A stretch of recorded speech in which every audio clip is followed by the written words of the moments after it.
My name is Mark Jensen, 37 years old.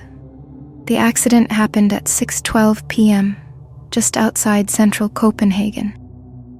A truck changed lanes without signaling, braked hard, and everything shattered into metal and glass. I woke to the smell of burnt plastic and the metallic tang of blood on my tongue. The next time I opened my eyes, I was in the special care unit of the hospital, a 2-bed room, white curtains, fluorescent lights casting a cold yellow sheen on a rippled plastic ceiling that looked like water. My bed was by the window. Outside, November skies hung heavy, rain misting down like powdered chalk. Whenever the wind pushed against the building, the window glass trembled softly, producing a click-click like an old clock that refused to die. The chlorhexidine disinfectant smell mixed with the faint scent of soft plastic from the IV tubing, clinging to the loose hospital gown and settling into my hair. My mouth held the bitter aftertaste of morphine. My tongue was dry and numb. On my right side, the weight of bandages pressed deep. My right leg was immobilized in a brace, resting on a foam wedge, faintly damp and smelling of new plastic. The other bed belonged to a man in his 60s. His white hair was flattened against the pillow. His skin so pale, the green-blue veins beneath looked like ink stains. His arms were dotted with bruises where IV needles had been. On his bedside table sat an unopened bottle of water and a small pocket calendar with a curled corner. The nurse call cord was wrapped loosely around his wrist, the red button resting in his dry palm. I asked his name. He paused a beat before answering in a gravelly, sandpaper voice. Holm. Eric Holm. He looked toward the window and muttered, "If they put me by the window, I sleep better." That first night, my monitor ticked beep, beep, beep, like someone counting down in the dark. The room felt colder than the thermostat suggested, the fluorescent light bleaching everything into a sickly hue. At times, I imagined I could see my own breath as a thin cloud. The metallic taste lingered on my tongue, as if I'd bitten a spoon. I drifted in and out until, around 2 a.m., crash. Something heavy hit the floor between the 2 beds. The sound was sudden, low and solid, reverberating up through my rib cage. I jolted upright. Holmes' water bottle was untouched, his curtains still, his shadow fixed on the wall.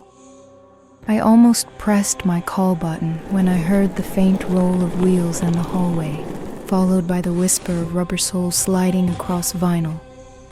Shkt, shkt. A nurse entered quietly, checked my vitals, then his. When she leaned over his bed, I heard him breathe. Not a rattling wheeze, but a muffled, damp sort of breath, as if filtering through thick, wet cloth. She pulled his blanket up to his chest, pressed the red button back into his hand, and left. The scent of alcohol swelled near the door, then ebbed like a wave. On the second night, at 1:19 a.m., crash. This time sharper, like a steel tray slipping from someone's hands landing near Holmes' bed. Before I could process it, there came the dragging. Slow, heavy, metal scraping the floor. Drag, pause, drag, pause. The sound moved from the far wall into the space between our beds. I sat up too fast, pain spiking along my ribs, a sour taste rising in my throat. Holmes' curtain puffed slightly as if caught by a breeze, though the window was sealed shut. On the floor, the thin strip of yellow light stretched across the vinyl, and I saw a faint shadow glide over it. Not the solid shadow of a standing person, but something being pulled, slow and slick. In the morning, I asked the nurse. She hesitated just enough for me to notice before saying, "Old furniture in here. Bed legs are scuffed." Nights are noisy. She changed my bandages. the damp gauze giving off that sour, used cotton smell. When she left, she secured the red button firmly in Holmes' hand. He opened his eyes halfway, gave the smallest nod, maybe to her, maybe to something else. By the third day, Holmes spoke a little more. He asked the time, asked if it was raining. He said he could still sleep, but always woke around 3 a.m. Probably that dragon sound. He gave a lopsided smile. When you're tired, you hear more things. I asked if he had family. Yes, he said, nothing more. He turned, the call button slipping from his fingers and dropping, clack, to the sheet, then the floor. I couldn't reach it with my braced legs, so I pressed my own. A different nurse arrived, brisk and cool, with a bitter orange scent to her hand gel. She replaced the button in his palm, her steps making Holmes' water bottle tremble slightly on the table, leaving a thin, wet ring. That night, I didn't sleep. At 1:03, nothing. At 2:17, nothing. I began to think everything would end the hospital's way, clean, folded, documented, and forgotten. Then crash, not from the hall, not between the beds, from right on Holmes' table. The dense thud of a bottle tipping, hitting the edge, rolling. I turned my head too quickly, my ribs seizing, eyes watering. The bottle was no longer at the table's edge. A half moon of water spread out, dripping onto the floor. At the bed's edge, the blanket hung low, shadow pooling like ink. I held my breath, waiting for nurse's footsteps. None came. Only the dragging began, deliberate. Drag, pause, drag, pause, from under Holmes' bed, scraping through the vinyl like fabric over rough wood. Between pauses, a faint F, breathing, but wrong. The room's temperature dropped a degree or two. My back stuck cold to the sheet. The fluorescent light flickered once, making a pale band dance across the ceiling. I reached for my own call button. My fingers trembled, cold sweat making the plastic slick. Before I could press it, the dragging stopped exactly at the foot of my bed. I stared at the empty space where a person's heels would be if they were standing there. There was no one in the usual sense, but the floor seemed a shade darker, a shadow denser than the rest. The smell of damp bandages and a faint iron tang of dried blood brushed past, so subtle, but sharp as a spoon hitting glass. A tap-tap sound began. Holmes' red call button, left on the table earlier, was tapping wood, as if being picked up and set down over and over in a steady rhythm. I reached across to switch on my bedside lamp. As the light flared, crash, the button fell to the floor, and the dragging started again, moving away from me, backwards, pulling something heavy toward its original place. Drag, pause, drag, until it faded. The window glass quivered, as though something had passed without touching it. I hit my own call button. When the nurse arrived, she said, "The central panel picked up something." Something? A call from bed 2, but the system's disabled for that bed. She glanced at the red button now back on Holmes' table, her lashes shadowing her eyes. "Did you drop anything?" "No," I said, my throat so dry I heard the click when I swallowed. The water. She put the bottle back in the center, wiped the ring with a gauze pad, efficient, emotionless. The scent of bitter orange hand gel lingered when she left, then dissolved into the disinfectant haze. I stayed awake. At 3:03, the window clicked softly in the wind. I looked at the red button on Holmes' table. It had shifted slightly from where it had been moments ago. I put my hand on my chest, counting beats. I remembered what Holmes had said. By the window, I sleep better. The head of his bed had a break. These beds had wheels. You could move them. I couldn't get up, but I had one good arm and a long call cord. I looped it over my bed frame, leaned hard, ribs protesting, and hooked it around his bed's rail. The first pull made both beds shiver. The smell of dust and plastic from under the frame rose up like an old storeroom. I pulled again. The dragging rang out, but this time I was making it. Drag, pause, drag. Holmes' bed crept toward the window, just enough so that from the pillow you could see the thin slice of gray sky. When I stopped to catch my breath, the room felt different. Not flat and stifling, but provisional, as if I'd returned something to where it belonged. I collapsed back, cold sweat running into my hairline, salty and stinging. I shut my eyes for a while, hearing my monitor's beeps settle into rhythm. Between breaths, no crashes, no dragging, just the wind and faintly a smoother breath now, no longer muffled by layers of gauze, as if someone had simply turned to find a better sleeping position. Morning came. The nurse noticed the other bed's position had shifted a few inches, frowning slightly before straightening it. On Holmes' table, the red button now lay neatly coiled in its cord. Not in the center anymore, but right beside the window. I said nothing. When she left, I asked to be discharged early to finish recovery at home. The doctor hesitated, then agreed. Before leaving, I propped myself up with the walking frame and placed a small torn page from my notebook on Holmes' table. Last night, there was a moon. It was calm. You can sleep now. I didn't know who I wrote it for. Maybe for myself. Maybe for the white-haired man who'd once told me, in that gravel voice, he slept better by the window. At the doorway, I looked back.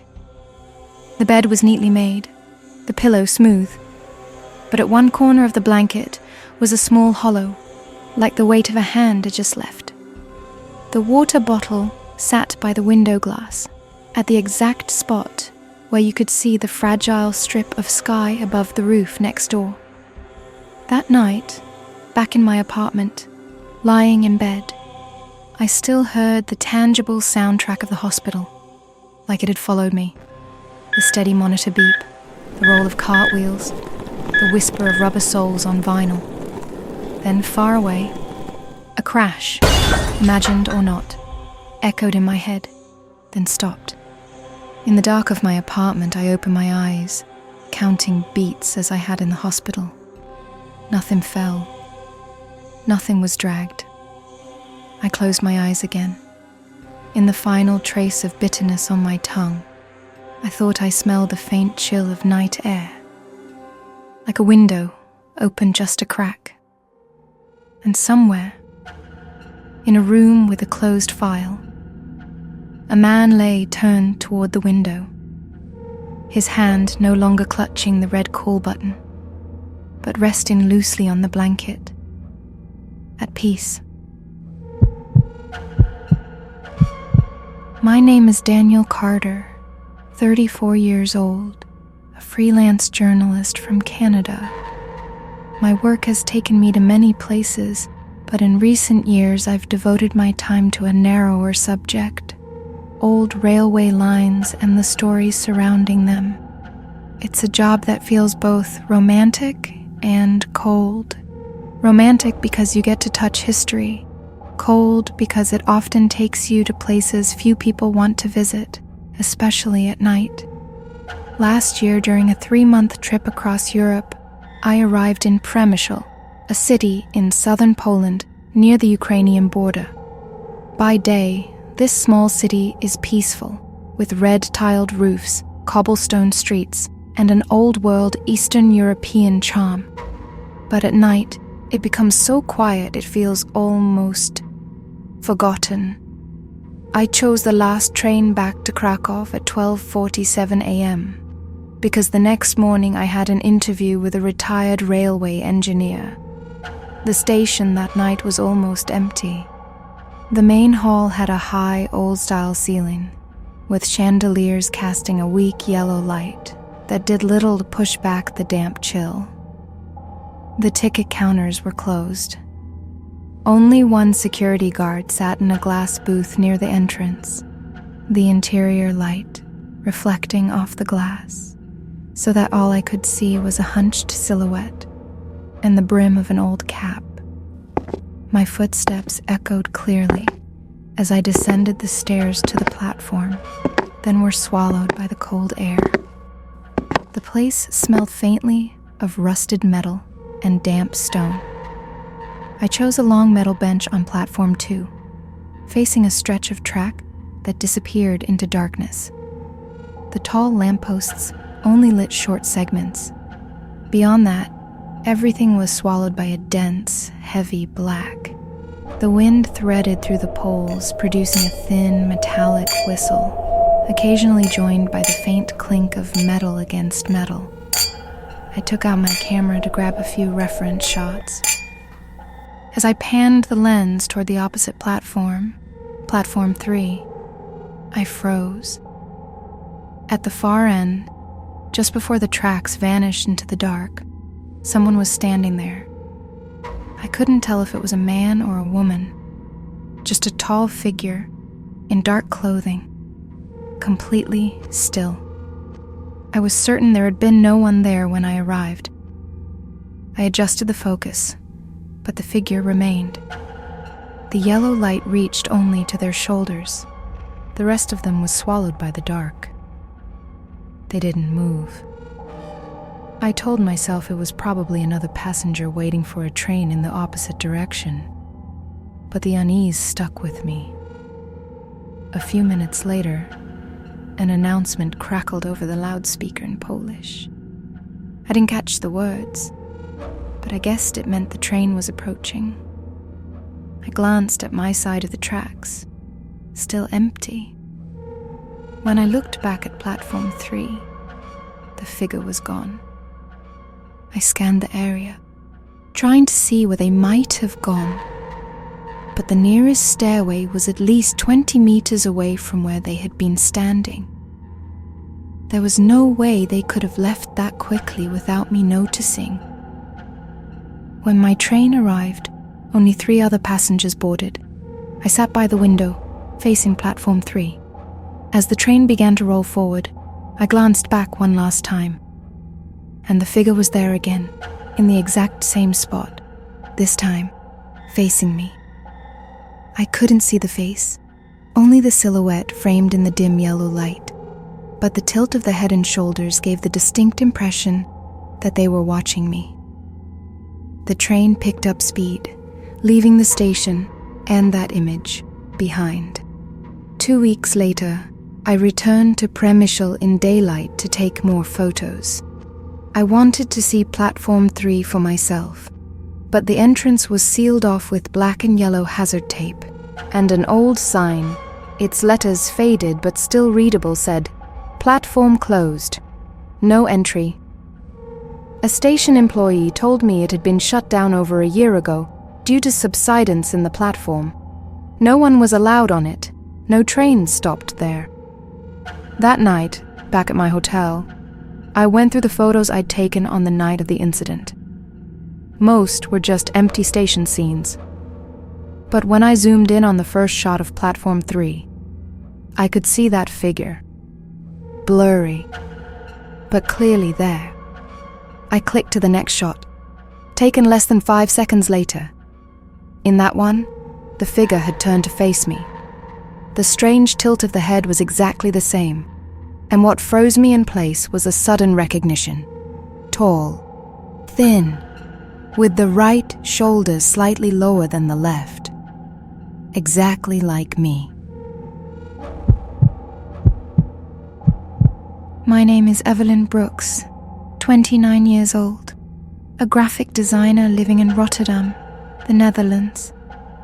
I rented a small apartment on the 5th floor of an old building near the harbour, its facade stained with rain and salt, the iron balcony rusted and flaking.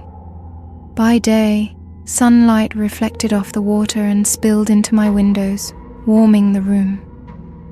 I could hear the distant call of ships in the port. But at night, when the wind from the sea funneled through the narrow streets, the whole building seemed to groan. I moved here after ending a 5-year relationship. I thought I needed a quiet place, far from everything, to start over. But the quiet I found here wasn't the peaceful kind. It was a heavy, waiting kind of silence, like it was leaving room for something else to enter. On my first night, just before 1 a.m., I was lying on my side scrolling through my phone when bang, a sudden heavy crash came from the ceiling above me. I sat upright instantly. It sounded like something large had been dropped onto the concrete floor directly above my room. My heart pounded. My throat went dry. I stayed still, listening. Only the wind outside answered. The floor above was supposed to be vacant, under renovation, according to the landlord. I told myself it could have been construction material tipping over, maybe the wind. I tried to go back to sleep, but 15 minutes later, bang. This time it sounded like it came from right over my bed. The dim yellow glow of my bedside lamp cast weak light across the ceiling, where old water stains bled into the plaster. My whole body tensed, every muscle pulled taut, and my heartbeat was loud enough that I could feel it in my ears. The second night, the noise returned, but it wasn't alone. In the thick stillness, I heard a dragging sound, slow, heavy, like a large wooden table being pulled across a concrete floor. Drag, pause, drag again. The sound vibrated through the ceiling, slid down the walls, and settled into my bones. I could feel the faint tremor under my bed each time it stopped. It started from what I guess was the living room area above me, then crept toward the space right over my bed. And then, silence. No wind, no movement, just my shallow breathing and the tension coiled in my chest. I left the lamp on all night. On the 5th night, just as I was drifting off, bang, like something heavy had crashed and shattered. Then came the sound of shards rolling and scattering across the floor, the brittle clatter of glass breaking into 100 pieces. I bolted upright, goosebumps prickling along my arms. The air suddenly felt thicker, carrying the musty scent of damp dust mixed with something faintly metallic. I crept to the door, pressed my ear to the wall. Nothing. I went back to bed, but before I could lie down, the dragging began again. This time it was slower, longer. It felt deliberate, like someone was moving furniture just to make sure I heard it.